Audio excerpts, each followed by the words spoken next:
Hi, and welcome to Consciously Healthy. My name's Laura. And I'm Claire. And today is it our fifth secret? I don't know. I've lost count. Anyway, this is part of our Reclaim Your Life series, and we are sharing the secrets of how we reclaimed our lives and how you can reclaim yours too. And this one is about sexuality and how to celebrate being in your sexuality, in your fullness as a woman. It's one of my favourite topics. Oh. But before we start that, how are you? I'm good. I've just had lunch, so I'm really good. I stink of garlic. Well, I've just eaten the same lunch as you, so I guess I must too then. Yeah, lovely. So it's going to be a stinky episode. A garlicky sexuality podcast. Those two go really well together. So why is this your favourite subject? I really love talking about sex and sexuality and relationship dynamics. I think that sexuality is a place that we can... so the way I like to describe it is, it's like a quote, I believe, from Yogi Bhajan, where any of us can be spiritual if we live on a cave on the side of a hill. But actually, when we come into relationship with another human being, that's where all the stuff happens. So ultimately, sex is the place where we are the most unguarded, we are, the most vulnerable, I suppose, the most open.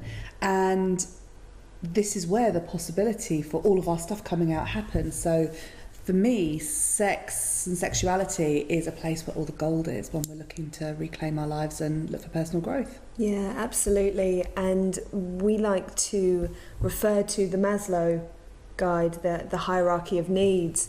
And sexuality is on the bottom. It's one of the fundamental needs that we have as human beings, and it's as important as shelter and food and water. And a lot of women aren't having sex.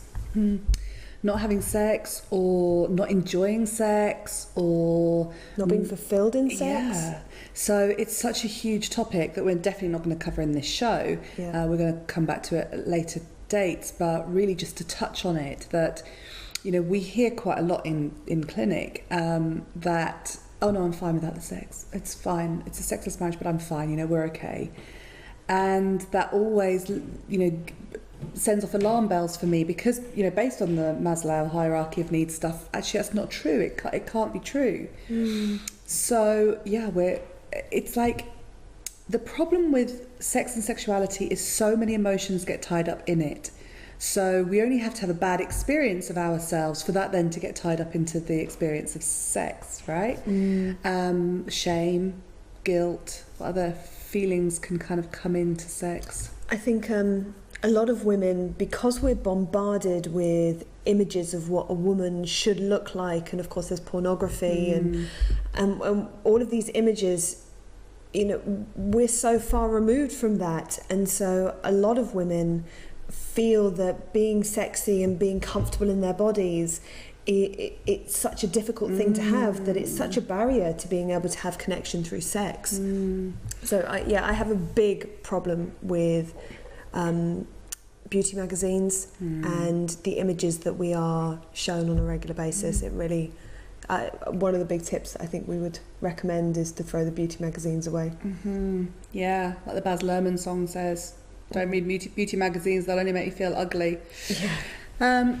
And I think that some of the difficulties for women is often, what does sexuality mean for me? What do I even want? I mean, actually, in terms of coming from the Tantra model, the feminine is receptive. It's not passive, it's receptive. And so, when does receptive just become allowing things to be done to? And I'm not talking about, in terms of like the full end of that spectrum in terms of, abuse. I'm just in general relationship, life would be easier if we had sex, so I'll just have sex, it'll just be easier.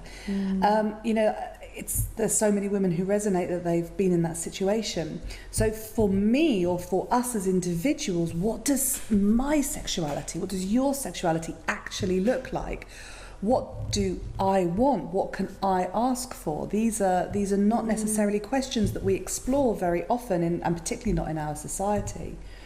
Well, it's an expression of ourselves, isn't it? And I think that the more that we can become connected with ourselves, the more that we can become connected in sex. It's like our partners often are just a mirror to what is going on with ourselves. So the more that we love ourselves and the more that we can be comfortable in our bodies, the more that our partners are just going to mirror that back to us. Yeah.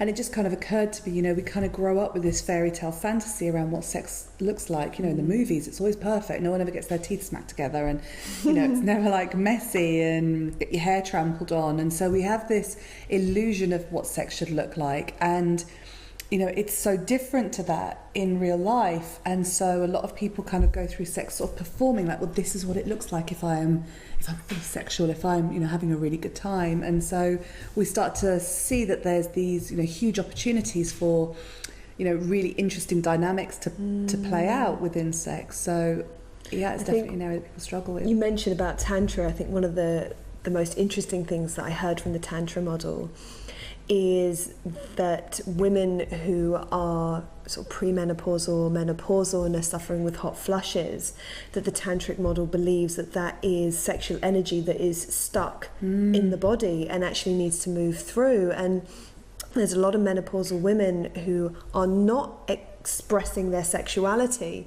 and I encourage a lot of the women that I see in my clinic who are experiencing hot flushes. Okay, let's talk about sex. Let's talk about your sex life. I think that's a really interesting idea. Oh, I mean, this is a topic we could talk about for hours, right? Like, we really love it. So, so being with sexuality, what does that actually mean? So, I think that the way that we can start to be with our sexuality is about learning to tune into our bodies.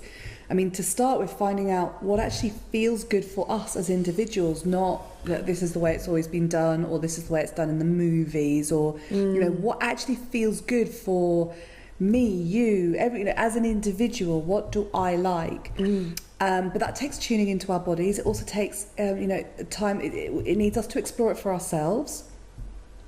And then the difficult thing is having the courage to ask for it. Because a lot of people don't like to be vocal in sex and ask for what they want.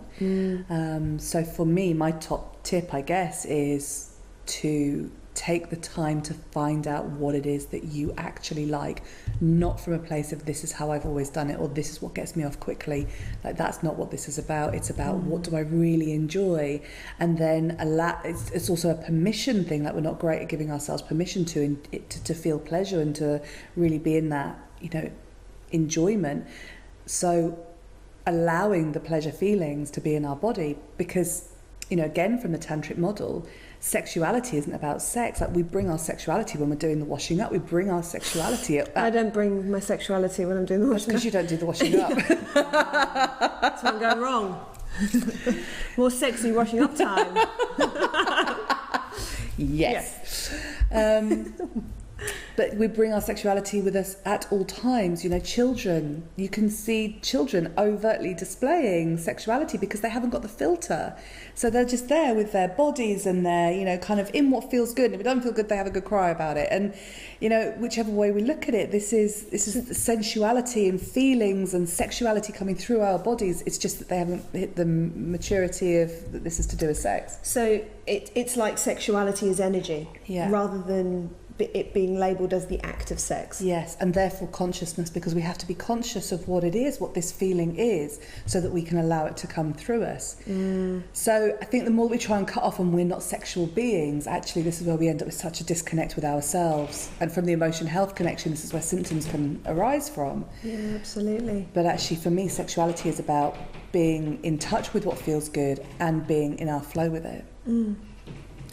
I think my top tip, and I hear this a lot from a lot of women, and I experience it myself, it's like I can't be in a sexual place, or I can't be turned on unless my heart is connected and my heart is open.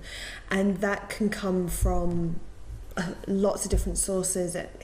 Primarily for me, it's about communication. So when I feel connected and I'm communicating clearly and I'm receiving his communication clearly, then I can feel my heart open. I can feel myself connected to him, and therefore then I feel sexy. And so my top tip is what makes your heart open, what makes your heart sing, what makes you feel connected to your partner. And this could be a walk in the woods, this could be sharing a film or having a laugh or sharing a dinner, or whatever it could be. What is it that will make you feel connected to your partner? Yep, I like that top tip. Thank you. Yeah. So we've just sort of touched on sexuality. We'll definitely be diving into it at a later date, but we're really open to hearing your comments and anything else that you want us to explore. So get in touch and we'll see you next time. Bye.